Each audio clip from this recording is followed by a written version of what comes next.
welcome to NEK-TV Rocks. My guest today is Jennifer Bernier from Fresh Start Community Farm. Jen, can you tell us a bit about the farm? How it started? The garden actually started prior to us as a community garden. We actually took over in 2011. Paul Dreyer got a grant and went around to the community around Summer Street, and all of us decided that we kind of laughed at him first because he wanted to convert a empty lot that was in the middle of the four streets into a garden. I was one of them and said good luck with that. They started it as a plot-based garden, and it went well at first, and a lot of people dwindled out. And at the end of the season, I got involved, but my children were involved the whole season. And some of the community members got involved. At the end of the season, I was really involved. And we decided after there was 40 some odd people that did the plots. At the end of the season, there was only 5 people involved. And a lot of the vegetables went to waste. So we decided that we're going to convert the garden into a plot base to basically a co-op. When we did that, we redesigned the garden into basically kind of an English garden that it is now. It's absolutely beautiful. I don't know if you've seen it or Full not. disclosure here, I love that garden and the others that I've seen as well. So it's kind of a circular pattern. In the middle, we have 2 benches so people can come and sit and chat and just enjoy the environment. So we get together so everybody shares the vegetables. The following year in 2012, the Master Gardeners gave us the Gardner Park Garden with the council's blessing. And the council absolutely loves our gardens. We also acquired a plot over where the old teddy bear factory is, Numia was. And now a new owner has it, which has we have their blessing to continue the gardens also. So we had 3 gardens in Newport. And we also acquired the one in Derby because the gardeners up there didn't want it. So they gave it to us also. So we went up and redesigned that. It kind of has a horseshoe pattern on part. And then we have 14 raised boxes up there for assistance with people who can't really, bend over too much. And we have stools available for people like that. So you and how many people are doing this? We have 6 what I consider full-time volunteers, basically that have disabilities like I do, or are in between jobs and just really want vegetables. And then we have anywhere between 20 and 40 part-time volunteers, as I call them, that come in for an hour to 6 hours a week and float in and out whenever they want to, because we have an open schedule. So you don't have to come in Monday through Friday to volunteer between 9 and 5.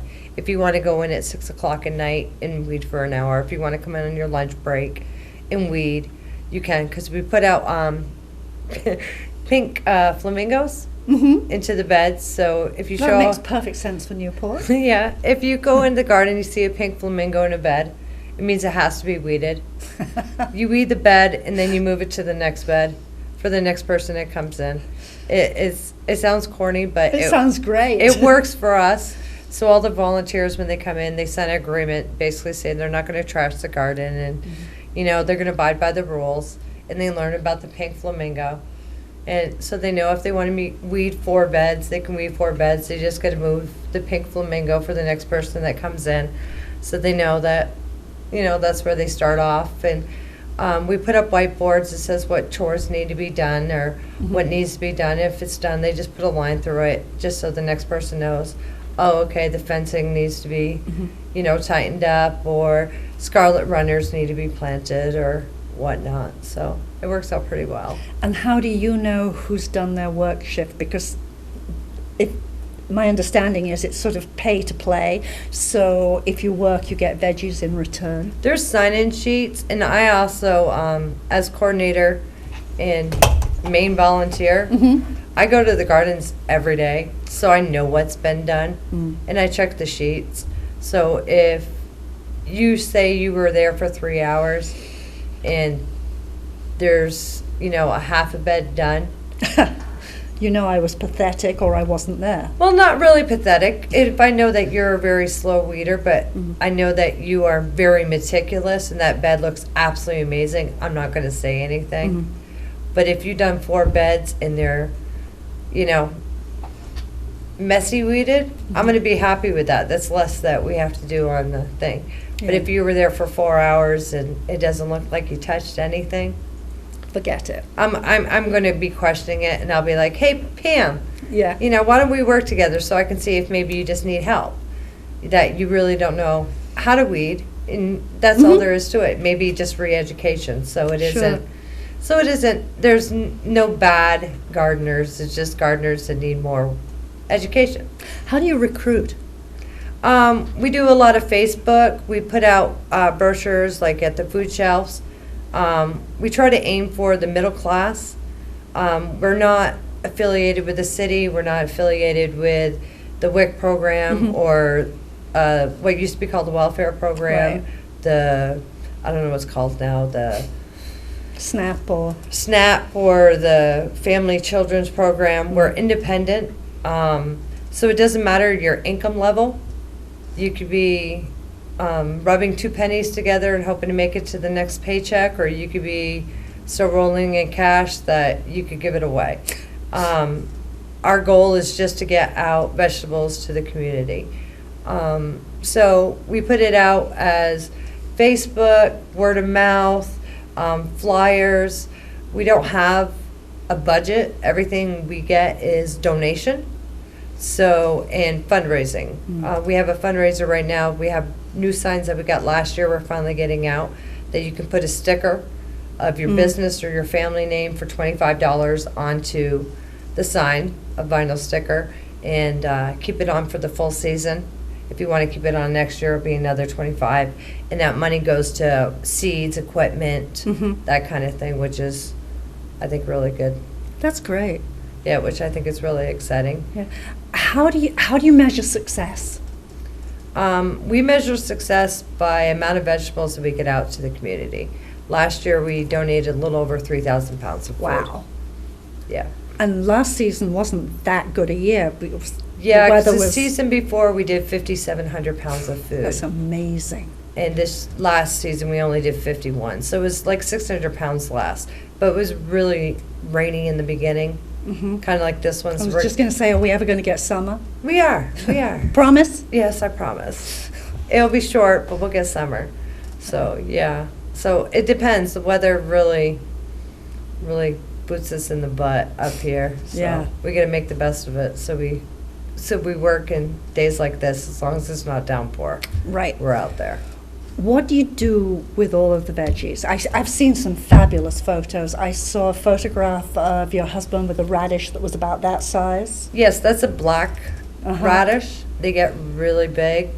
It was impressive. We post on our Facebook page, so if anybody sees it and you like the page, you get to see we post our hauls on Wednesday and any cool vegetables that we grow.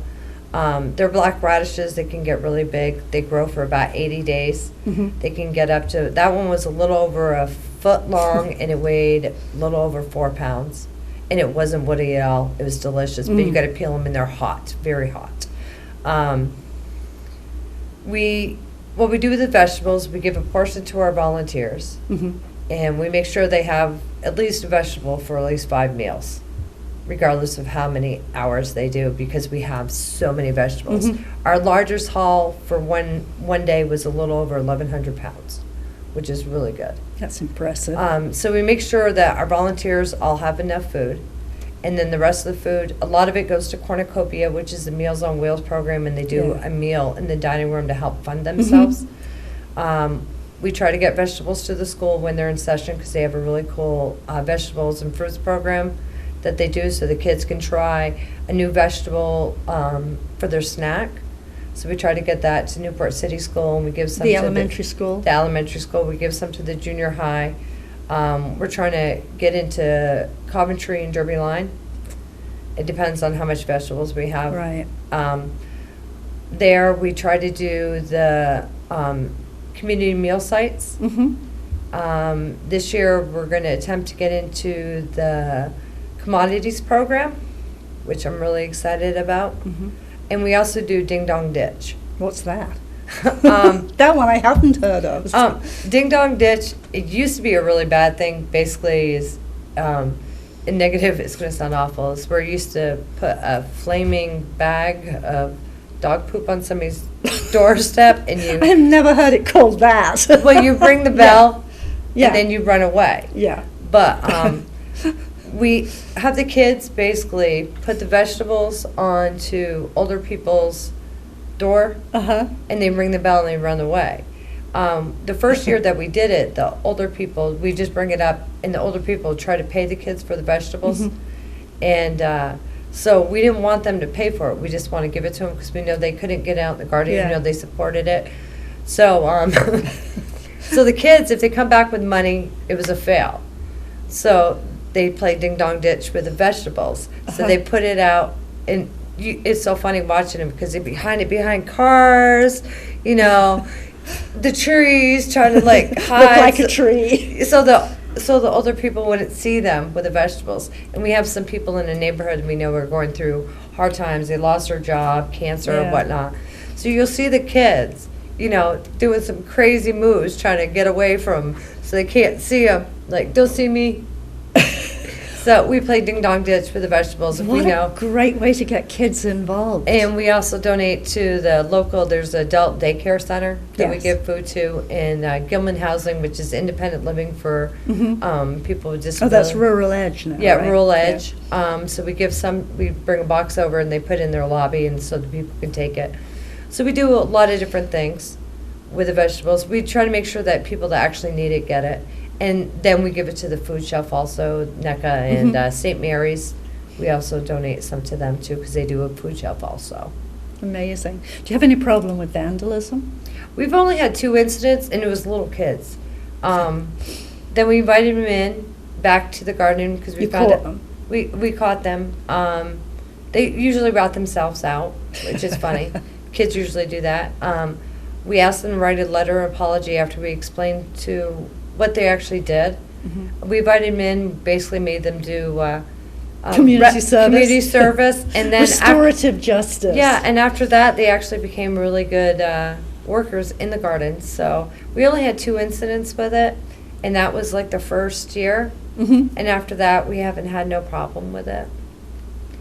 We really haven't. Most people in the community are really supportive of it. We've only had 1 or 2 complaints, and most of them actually were beyond our control. So. What would people complain about?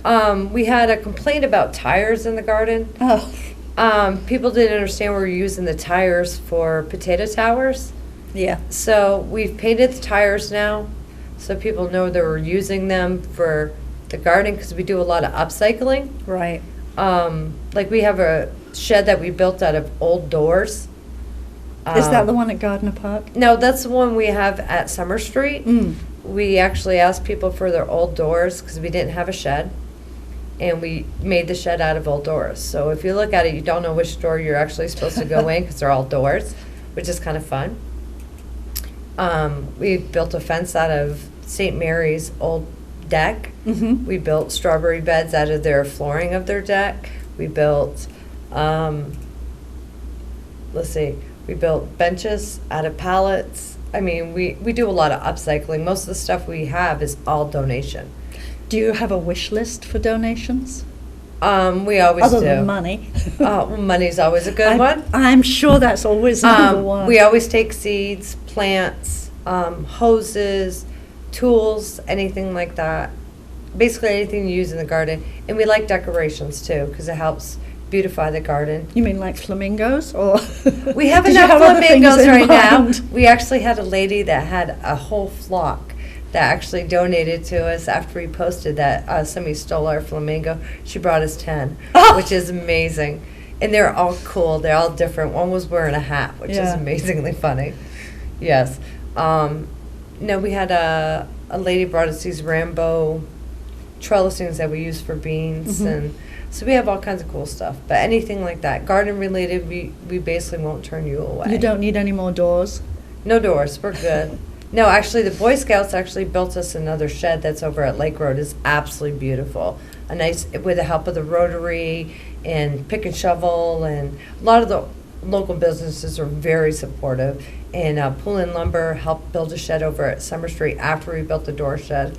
So we used both there. So we have a lot of, and like Doug Spates, He owns that land, right? He owns the land at Yeah. Summer Street, and he's a huge supporter. He's amazing. He actually gave us a fence to go around, and he helped build a play area for the kids at Summer Street, so the kids can come play there if you want to weed and work in the garden, and and so I mean, there's a lot of people that are so supportive of Yeah. us, which is amazing. That garden is truly a community garden. Yeah, we do meals on Friday nights that it's warm. You bring enough meat for your family. You don't have to eat the meat in a dish to share. And Mhm. we actually did it on Friday and just come out in this big community and we barbecue and just have a good time. That's every week? Yeah. Wow. As long as it's nice, we just come out and neighbors come out and we just have a good time. Does anything happen at the other gardens? We try to, but like Lake Road, the neighbors are still kind of unsure, but we don't really have a place to sit yet. We're working on that. That Oh, hopefully. so you might need doors there. Well, not really doors.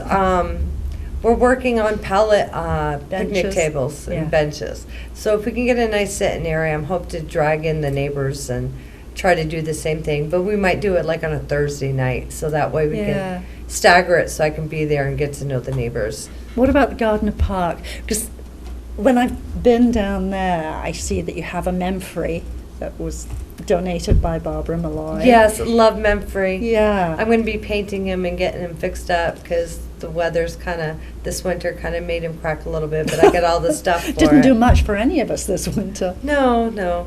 But yeah, we have Memphre, which is donated by Barbara, which is amazing. Barbara's very supportive of the Mhm. garden down there, which is nice.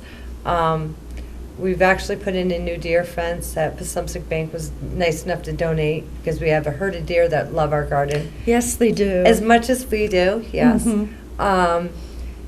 We have 2 barbecue grills down there Mhm. that were donated by the city for us to use. Yeah. They used to be all over the park, Yeah. but they moved them out, so we have 2 down there that we can use.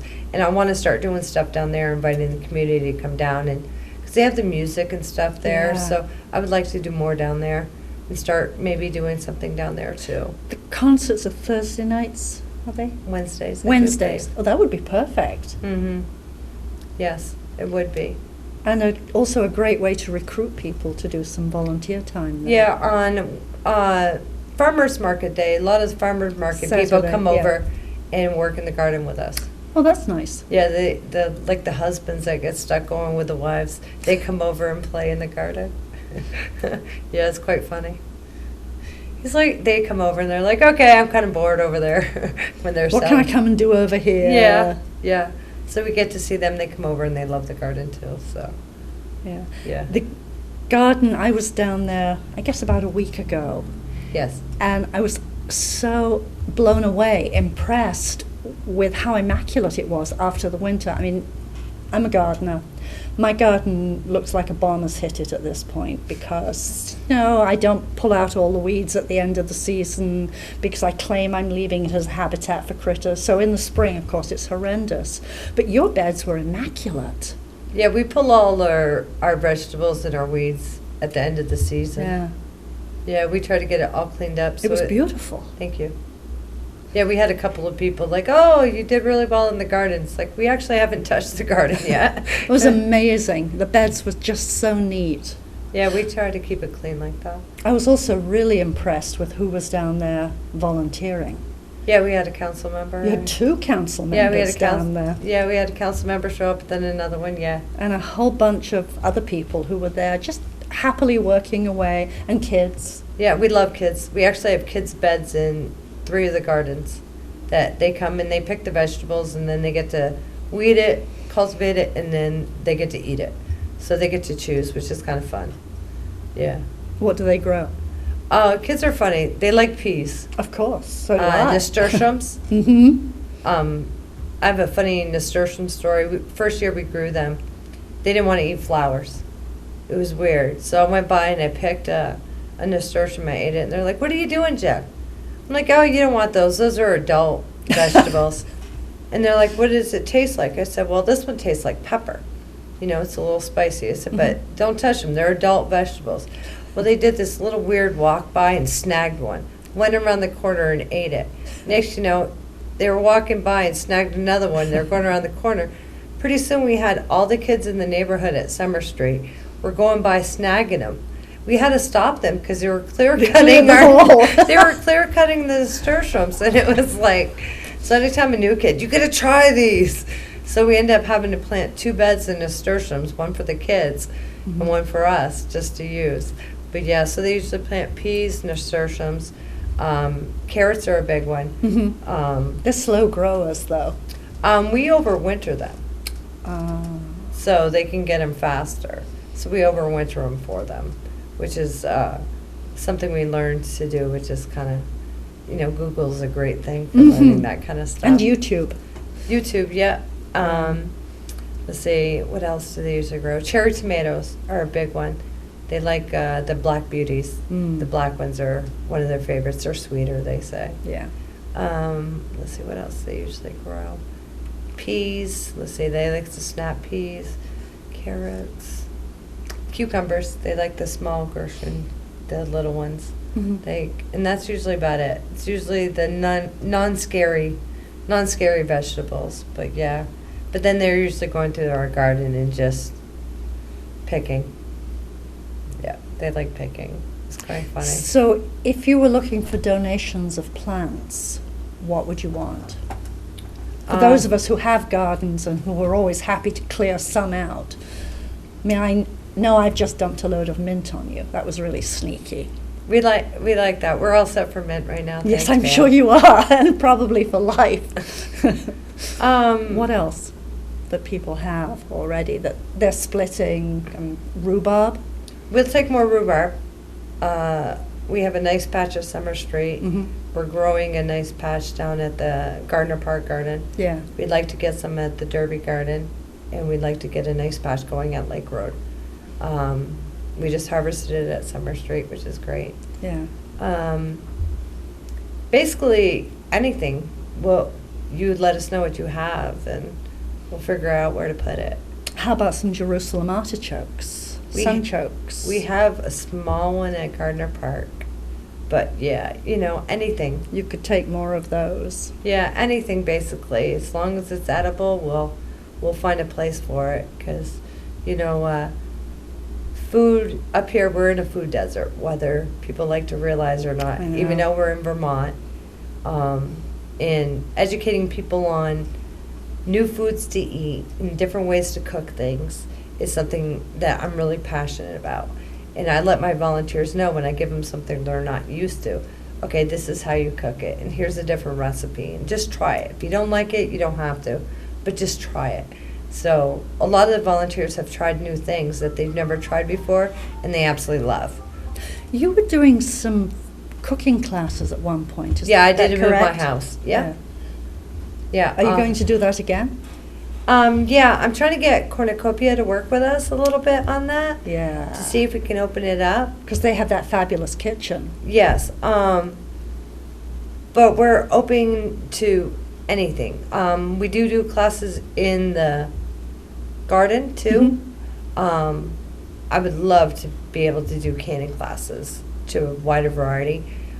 We do it to like I do teach canning to like our main volunteers, and I do open it up to our volunteers that do part-time. Because I can all the time, beets, beans, pickles, you name it.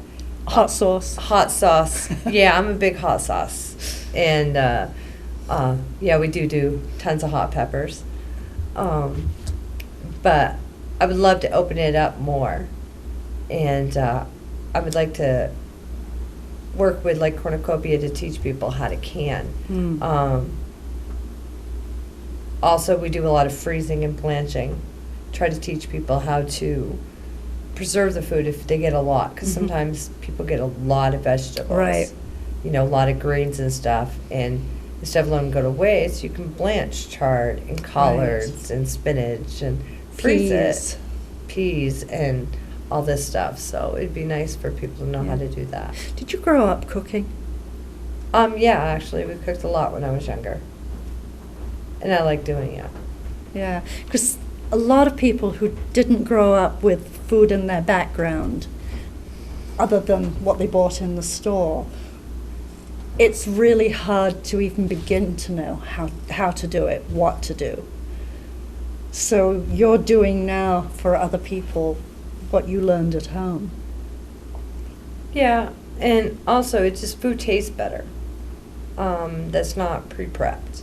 Yes. Like when you cook with fresh vegetables, it's just the flavor is amazing. Yeah. And if you can cook with fresh herbs, we have a lot of fresh herbs. Yeah. It's just It's wonderful. wonderful. Yeah, I grew up with a family that planted, a rural family, and we still, because I'm really old, we had the concept of victory gardens, which I think is something that's coming back around, where the expectation is if you have a patch of land or a small lawn, that it should be a working lawn, a working area, so that you're growing food that you can eat. And you guys are really sort of re-pioneering that. Well, I which can't is remember wonderful. what year it was. Lawns were actually considered a sign of wealth. If you had any land, it was actually garden. Mhm. And if you had lawn, it was a sign of wealth. So actually, gardens were the norm and lawn was actually abnormal. Right. So it started switching over. I can't remember exactly what year it was.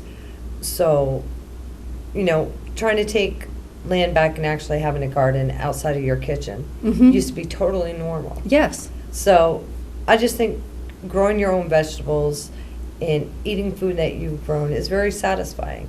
And getting vegetables out to people, it just for me is very gratifying. Right. And I just love doing it. And just getting, seeing a kid eat, a cherry tomato for the first time, or, fresh pea that hasn't been sitting, on a shelf. Right. Even when you get fresh vegetables at the store, They're not fresh. They're not fresh. No. And most vegetables lose their nutrition after 3 days. Most people don't know that. They certainly diminish it in the. They Yeah. lose a lot of their nutrition after 3 days. In the refrigerator, you're eating a vegetable, but it doesn't have all the vitamins Right. that it was. You freshly pick it, there you go. So, the snap of the pea, and eating a fresh green pea as you're picking, Yes. there's nothing like that. And watching a I kid just agree. walking through the garden and acting like they're sneaking, I'd rather have a kid walk through and just grab a fresh green bean or a carrot, wipe the dirt off a little bit and just eat it. Because we don't use chemicals in our garden, so you Right. can do that. Mm-hmm. Absolutely. So we don't put Roundup and Miracle Grow, so you don't have to wash it off. You just Right. slap you the can't wash dirt it off. But just slap Yeah. the dirt off or eat a little dirt, and Little just, dirt never hurt anyone. No, and it's just fun. It's very satisfying. We are about out of time for today. Outstanding. It goes fast, doesn't it?